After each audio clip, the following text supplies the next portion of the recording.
Glória a Deus. Queridos, vamos abrir a nossa Bíblia. Hoje é legal que eu vou projetar, mas eu faço questão que você abra aí a tua Bíblia.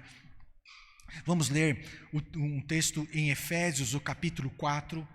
Vamos ler do versículo 2 ao versículo 3, depois eu vou pular para o 11 e para o 13. Eu vou projetar, mas eu gosto das várias versões de Bíblia. Então, Efésios, o capítulo 4. Glória a Deus. Hoje eu vou falar acerca de unidade. E eu tive assim, vasculhando, né? Poucas vezes falei de unidade e agora Deus está, né, me tocando muito acerca desse assunto. Então, unidade, queridos, é um daqueles princípios da palavra que a gente conhece, a gente sabe que é essencial. Mas quando a gente para analisar mais a fundo, a gente descobre que a gente não conhece lá tanto assim e que a gente não vive isso lá como deveria, não é? Então eu espero que hoje a palavra de Deus venha trazer uma edificação, um desafio que nós... Aliás, é isso que o Espírito de Deus requer da nossa igreja, unidade.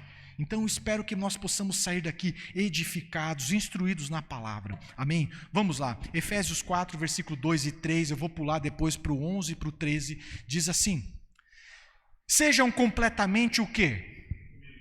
Humildes e dóceis. Sejam pacientes, suportando uns aos outros com amor. Façam todo o esforço para conservar a unidade do Espírito pelo vínculo da paz. Eu grifei em amarelo lá alguns pontos interessantes. Suportando uns aos outros com amor. Eu estou lendo lá na versão NVI, tá? Passa para o próximo.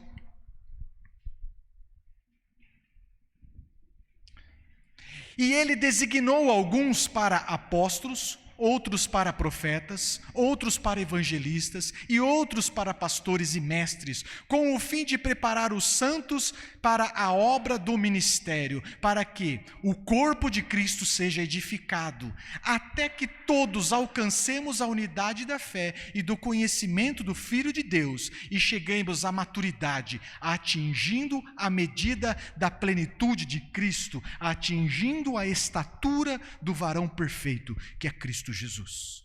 Então, queridos, esse texto, ele começa a desenhar o padrão de unidade que o Senhor requer da igreja, o padrão de unidade que o Senhor requer de nós. E como eu disse a você, às vezes nós somos rasos, passamos reto em alguns princípios fundamentais, e a gente como pastor acha que todo mundo sabe. Então a gente não prega. E eu tive vasculhando na minha memória e eu não me recordo de ter pregado acerca da unidade. E olha, à medida em que eu fui estudando, eu vi a profundidade desse princípio. E eu já começo pedindo perdão a você.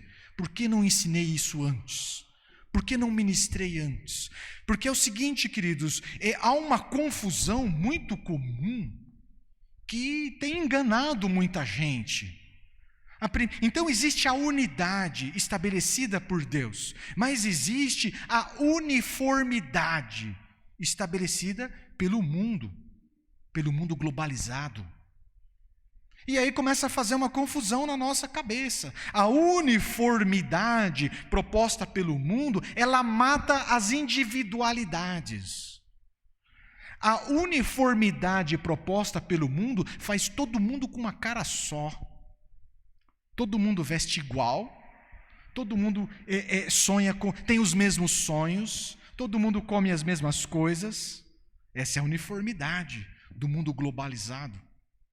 Tem os mesmos sonhos, vestem as mesmas coisas, usam os mesmos objetos, sonham com o mesmo celular, sonham com o mesmo carro.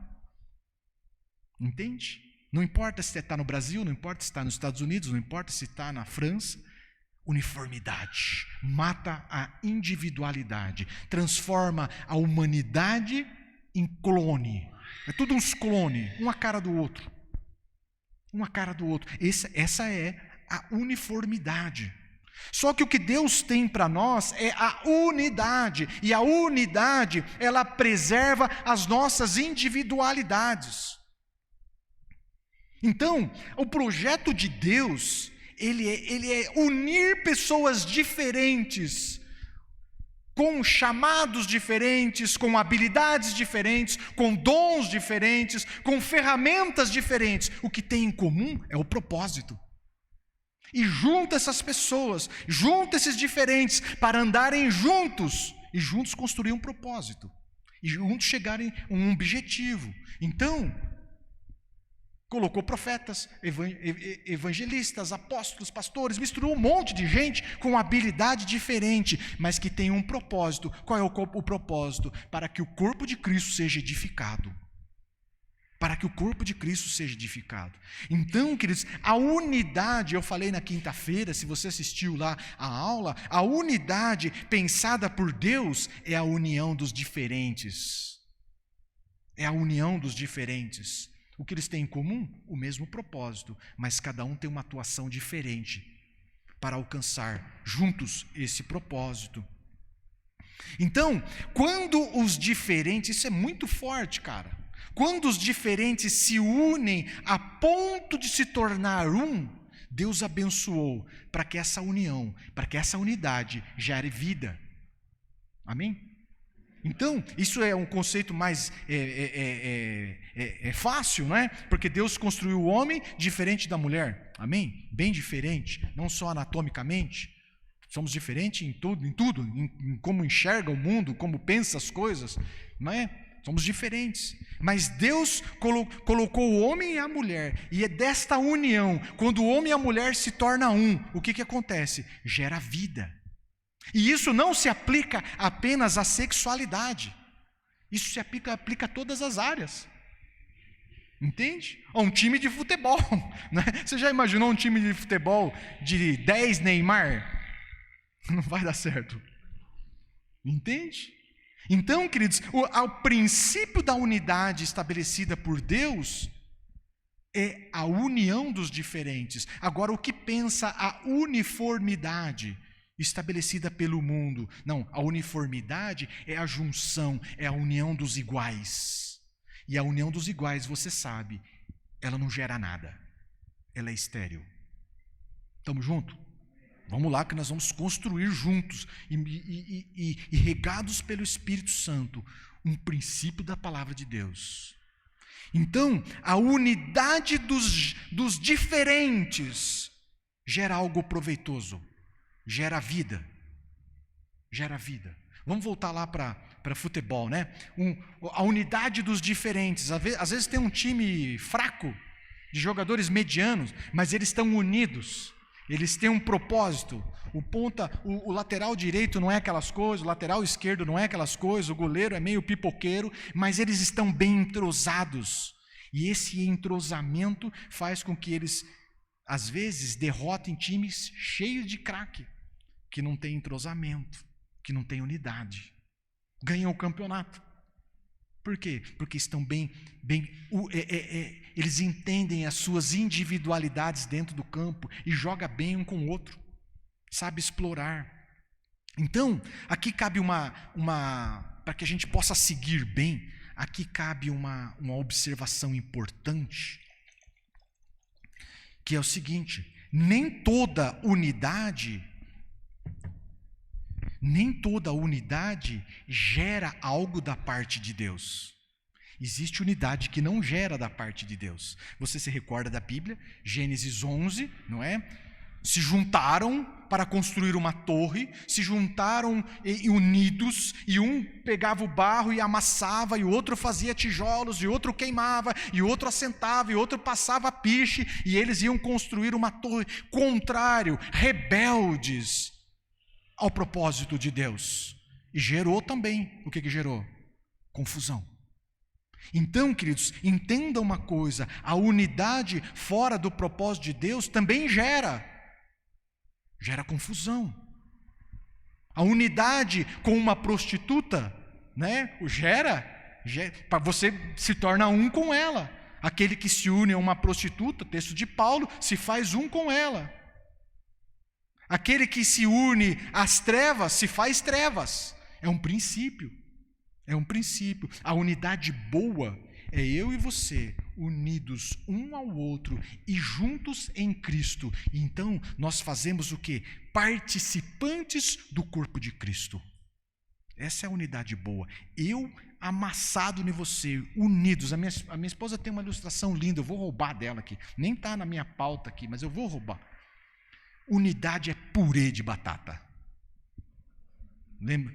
Não é? Existe as batatas, um saco de batatas, né? Não é unidade. Aquilo é uma união, um bando de batatas. Unidade é quando você não consegue saber se aquela massa você não consegue identificar a batata pequenininha, a batata grandona, elas se tornaram um purê. É eu e você amassados em Deus. Isso é unidade. Nós fazemos parte do corpo de Cristo. Então, a unidade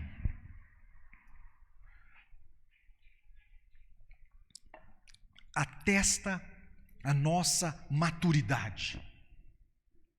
Cheguemos à maturidade, à unidade, o bom andamento desta unidade dos diferentes. Quando conseguimos fluir bem, unidos, apesar de diferentes, isso atesta a nossa maturidade. O inverso também é verdadeiro. Se não conseguimos fluir entre os diferentes, atesta a nossa imaturidade, a nossa pequenez. Então, quanto mais diferentes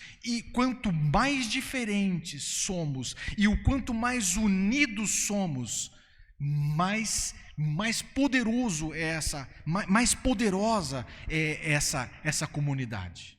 Sabe por quê? Porque nela se manifesta a multiforme sabedoria de Deus. Deus é multiforme. O Senhor Jesus Cristo é o todo e Ele deu parte de si a cada um, fazendo um profeta, fazendo outro apóstolo, fazendo outro pastores, fazendo outro mestre, fazendo outro ter o dom de socorro, fazendo outro ter o dom da organização, fazendo outro ter um dom da compaixão e da misericórdia, fazendo do outro um pregador, fazendo do outro um intercessor, fazendo do outro um adorador, e todo mundo juntos, unidos, formam o corpo de Cristo Jesus. O Senhor Jesus Cristo é grandão. Ele tirou de si partes do seu ministério e colocou para ter vida em você, vida em cada um de nós. Então, queridos, quanto mais as partes se unem, quanto mais as partes diferentes se unem, mais vamos nos assemelhando a Cristo Jesus. Quanto mais os diferentes se unem, vai mostrando ao mundo a figura de Cristo Jesus. Você está acompanhando comigo, cara? Imagina um quebra-cabeça de 1000 peças do rosto de Cristo. Do rosto de Cristo. 1000 peças. A foto de Cristo Jesus. E à medida em que vamos colocando essas peças, as peças são diferentes, mas à medida que as peças diferentes vão se encaixando e se unindo, vão se encaixando e se unindo, vão se encaixando e se unindo, vai mostrando Cristo Jesus, vai mostrando a imagem de Cristo Jesus. Então, queridos, a nossa unidade revela ao mundo Cristo Jesus. Cristo Jesus. Vamos mudar a ilustração. Eu ia trazer um videozinho, mas o negócio é muito complexo. Pense numa máquina que o funcionamento dela ocorre em função de muitas engrenagens. E quando eu coloquei assim, engrenagem perfeita, já veio o câmbio de carro. Que negócio complicado. Câmbio de carro manual. Nossa, que coisa horrorosa, difícil de entender, não consegui.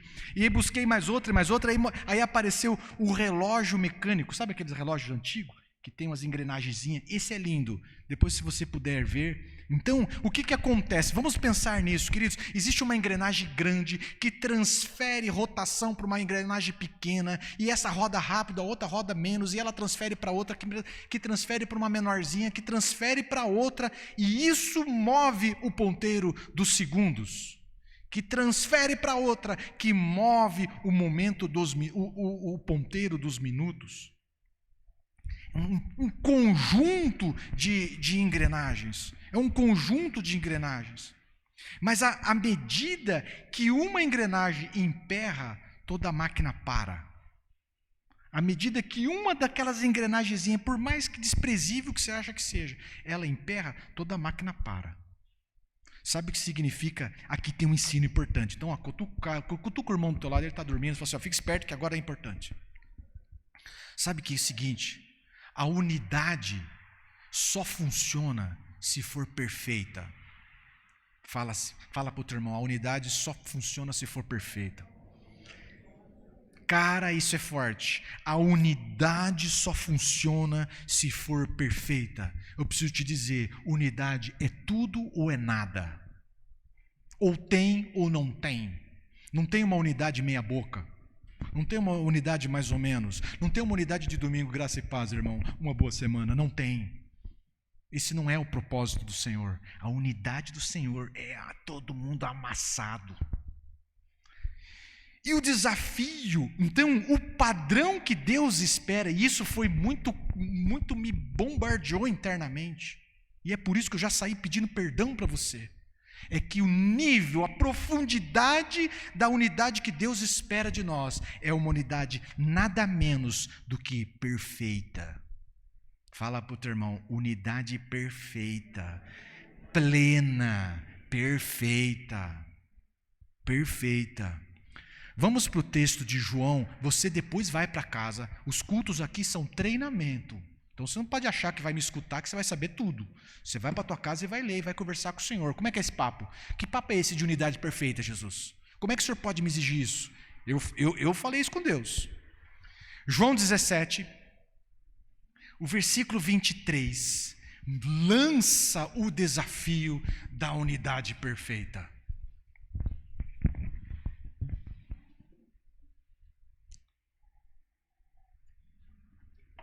Para facilitar, eu já coloquei 2 versões bíblicas lá. Jesus, oração sacerdotal, ele está falando com Deus, está falando com o Pai, e ele fala assim, eu neles, e tu em mim, para que eles sejam o quê? Perfeitos em unidade. Essa é a Almeida Revista e Corrigida.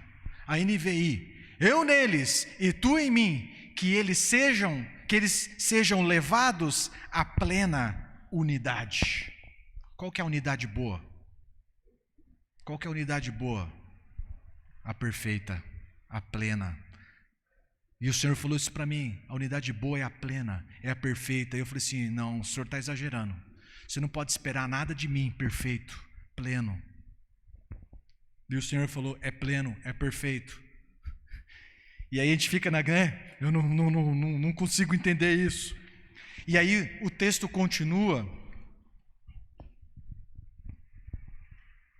Coloca lá o texto de João 17, 21.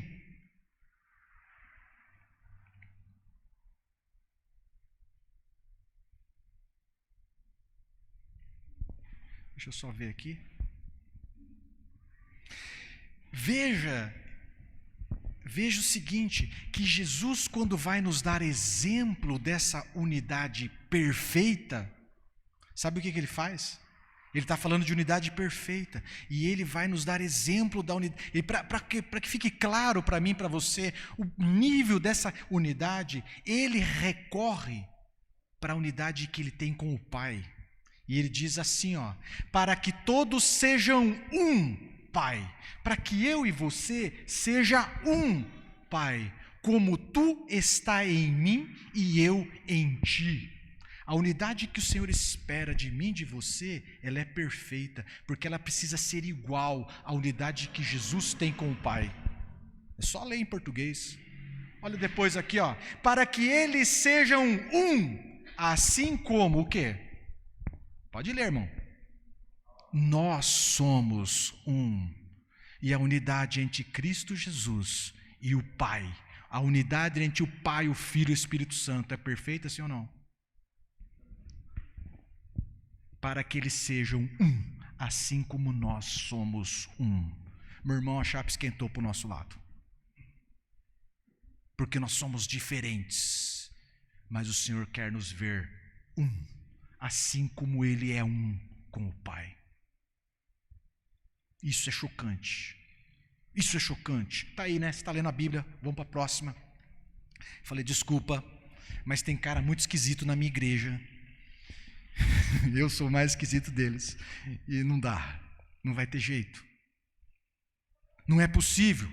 A perfeição não é uma coisa para o homem, pode ser para você, para mim não é uma coisa. Perfeição não dá, não dá. O Senhor Jesus falou assim, você precisa entender o princípio. João 17, 21. Para que todos sejam um, Pai, como tu está em mim e eu em ti, que eles também estejam em nós. Vem aqui comigo, entenda isso aqui. Eu e você não temos como viver a unidade perfeita, mas eu amassado em você e nós amassados em Deus, entendeu? Eu unido a você e nós unidos a Deus, nós formamos um corpo, o corpo de Cristo, o qual tem um cabeça, e o cabeça quem é?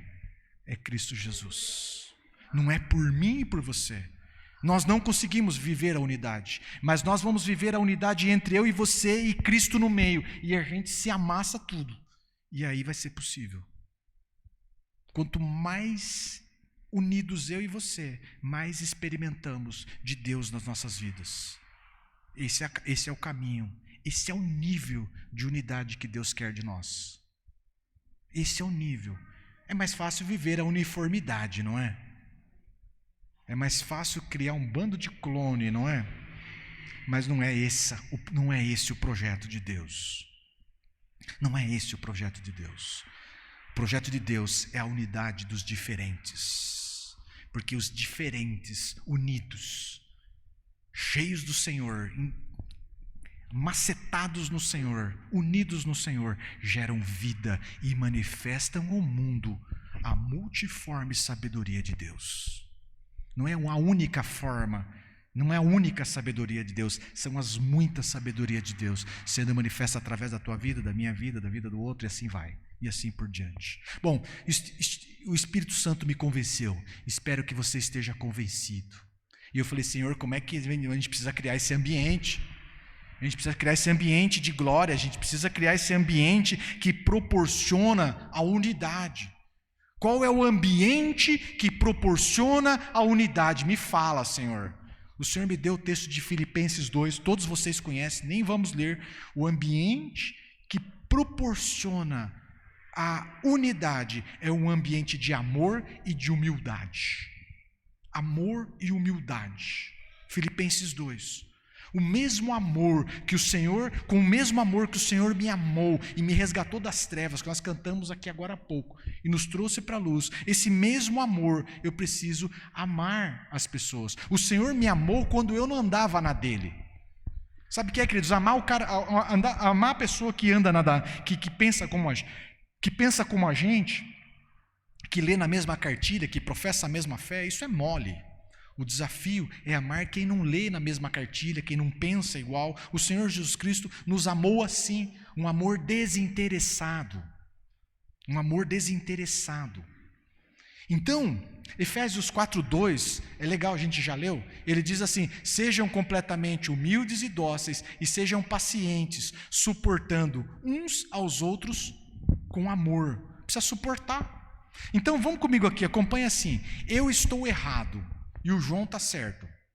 Amém? Quem está errado? Participa, irmão. Quem está errado? E o João está certo. Aí o que acontece? Eu olho para o João e falo assim, seu azia, seu soberbo, só você pensa que é o quê? E o João fala assim para mim, seu ignorante, seu burrão, não é? Eu quero te ajudar, mas você é um tremendo de um tosco. Bom, a gente se separa, nós criamos uma separação, nós criamos barreiras entre nós, e eu vou seguir o meu caminho errado, continuo errado, sim ou não? E ele continua certo, sim ou não? Agora eu te pergunto, do que valeu a sabedoria dele?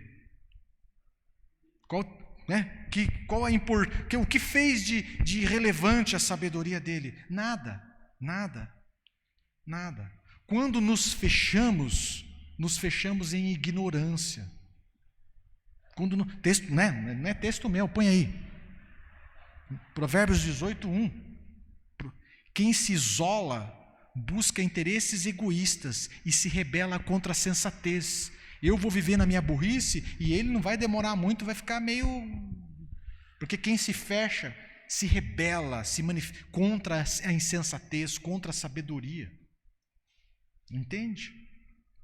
Agora, se resolvermos nos suportar em amor, eu continuo errado, o João continua certo, mas a gente resolve viver unidos, nos suportando em amor, num ambiente de amor e aceitação. É assim que a gente fala nos nossos cursos, não é não?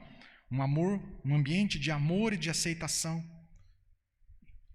Ele está convicto do que ele está certo. E eu estou errado, mas estou convicto do que está certo. Mas nesse ambiente de amor, de aceitação, o Espírito Santo trabalha. E num dia desses, o Espírito Santo que convence do pecado, que convence do erro. Quem convence? É o Espírito Santo. E eu me descubro errado, e eu falo: João, eu estou errado, como é que você nunca me disse? Aí o João fala assim: rapaz, mas eu tentei, né? Mas, entende? E agora eu me arrependo, eu começo a crescer, eu mudo de vida, eu avanço, e o João cresce também, porque agora coloca em prática o conhecimento que teve. Você entendeu? Um ambiente de amor é o ambiente que proporciona a unidade. Nem vou abordar o outro ambiente que dificulta a unidade. O outro ingrediente está lá, né? Estava no texto anterior, a humildade. A humildade. O primeiro é o seguinte: nós temos uma pregação, está lá no YouTube da igreja, que fala sobre humildade. Vocês lembram disso? Humildade. Humildade é uma marca da maturidade. A definição de humildade é uma pessoa que possui um conceito equilibrado de si mesmo. Ele tem a sua identidade, o seu valor foi curado em Deus, de forma que se humilhar e te servir não é difícil para ele, porque ele sabe do valor que ele tem em Deus, ele sabe a quem está servindo. Se humilhar e colocar as tuas necessidades, as tuas prioridades na frente da dele, não é um exercício difícil para quem é humilde. Entende? Então, vai ler o texto de Filipenses 2, que você vai entender o ambiente que proporciona a unidade. A perfeita, é um ambiente de amor, e de humildade. Então, nesse ambiente de humildade, de amor, a unidade, ela produz uns frutos, ela gera frutos, e os frutos da unidade é a manifestação gloriosa do Espírito Santo de Deus. Boa hora de se dizer amém. Todos querem a glória, todos querem a presença gloriosa de Deus. É grandona, acha que aonde o Espírito se manifestou sem unidade, e me fala, fala para o teu irmão, toda manifestação sobrenatural da presença de Deus estava num ambiente de perfeita unidade. Perfeita unidade. As conquistas do exército de Israel, as conquistas do povo hebreu de Josué, era um exército de milhares, e o texto bíblico diz que eles eram tão unidos, que eram milhares, mas se movia com harmonia, com a eficiência, como fosse um homem só. Entende? Eram tão bem ajustados que parecia um homem só. Cada um entendia tão bem o seu papel, desenvolvia tão bem o seu papel, que a unidade era tão grande que você fala: nossa, parece um homem só. Ninguém bate cabeça. Você vai se recordar, porque eu falo sempre, na consagração do Templo de Salomão, o povo estava unido num só propósito, adorando o Senhor. E no meio dessa adoração, o Senhor é bom e a sua glória, e o seu amor dura para sempre. O Senhor é bom e o seu amor dura para sempre. E o texto bíblico diz que a glória do Senhor esteve naquele lugar, porque o povo estava uníssono, num só propósito, e a glória do Senhor esteve naquele lugar. E o texto fala, texto bíblico, esse aí, fala assim, que o sacerdote não podia estar-se em pé, porque a glória do Senhor invadiu o templo. O sacerdote caiu diante da glória do Senhor. Sabe por quê? Porque o Senhor veio ministrar o povo pessoalmente. Dá licença, o povo é meu, eu quero ministrá-los pessoalmente, sem intermediário. Está lá. Atos 2, derramar do Espírito Santo. Estavam todos reunidos aonde? Num só lugar, com um só propósito, aguardando a promessa do Espírito. Aguardando a promessa do Espírito. O Senhor Jesus já tinha prometido dias antes ficar em Jerusalém, até que do alto seja revestido de poder. E eles estavam todos unidos num só lugar, quando de repente o Espírito é derramado, o sobrenatural acontece. Pode, viu? A gente está recheado, todas, unidade. Qual que é o resultado da unidade? O sobrenatural do Senhor. O sobrenatural do Senhor. Esse é o resultado. Então, meu irmão, preciso te dizer, quantos aqui buscam o sobrenatural? Quem quer viver um evangelho natural, normal, vai na igreja de domingo, lê 2, 3 versículos aí, volta com a consciência aliviada para casa, pode viver a uniformidade. Tem jeito de crente, cara de crente, comportamento de crentes, né? Usa a Bíblia igual crente. Pode viver a uniformidade. Agora, quem quer um evangelho sobrenatural, quem quer viver um evangelho de poder e de autoridade, aí tem que viver a unidade. É o desafio para as nossas vidas. Precisamos viver a perfeita unidade. Se é que queremos ver a glória de Deus. Quantos querem? Se creres, verás a glória de Deus. Não é assim? Podemos ver a glória de Deus sendo manifesta através das nossas vidas, quando nós juntos, unidos um ao outro e amassados em Cristo, pregados em Cristo, vamos fazer parte do corpo de Cristo, dirigidos pelo Senhor. Então, existe um texto muito bom nesse ambiente de glória. Por que queremos a glória do Senhor? Para a gente cair, feito lá o sacerdote no texto de Crônicas? Não, nós queremos a glória do Senhor, porque no ambiente de glória do Senhor há plenitude de tudo que vem de Deus. No ambiente de glória do Senhor, as pessoas se arrependem espontaneamente, não precisa ouvir o pregador. As pessoas se arrependem espontaneamente, os que estão brigados espontaneamente se reconciliam. As pessoas que estão doentes, elas são curadas sem que ninguém ore por elas, porque o Senhor está no meio da igreja. O perdido vem para frente e fala assim: como é que eu faço para mudar de vida? Né? Porque ele não conhece esse papo de aceitar Jesus, né? Como é que eu faço para ter esperança? Como é que eu faço? Como é que me fala aí?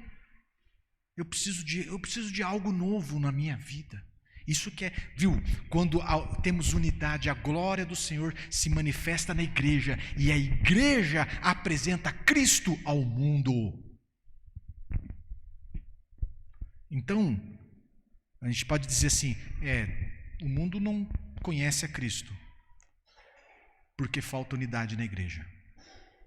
Se a unidade apresenta Cristo ao mundo, talvez o mundo não tenha conhecido a Cristo, porque nós não temos vivido a unidade perfeita. Precisamos viver a unidade perfeita. Renovo Campinas, André e Carol, estão convidados. Nós precisamos viver essa dimensão. É isso que o Senhor nos chamou. Tem um texto de Salmo, todos vocês conhecem, Salmo 133, resume tudo isso que a gente falou. Diz assim, eu gosto da versão antiga, não vou nem pedir porque eu não estou de óculos aqui, mas é assim: ó quão bom e quão suave é, diz na versão antiga. Como é bom e agradável quando os irmãos convivem em união.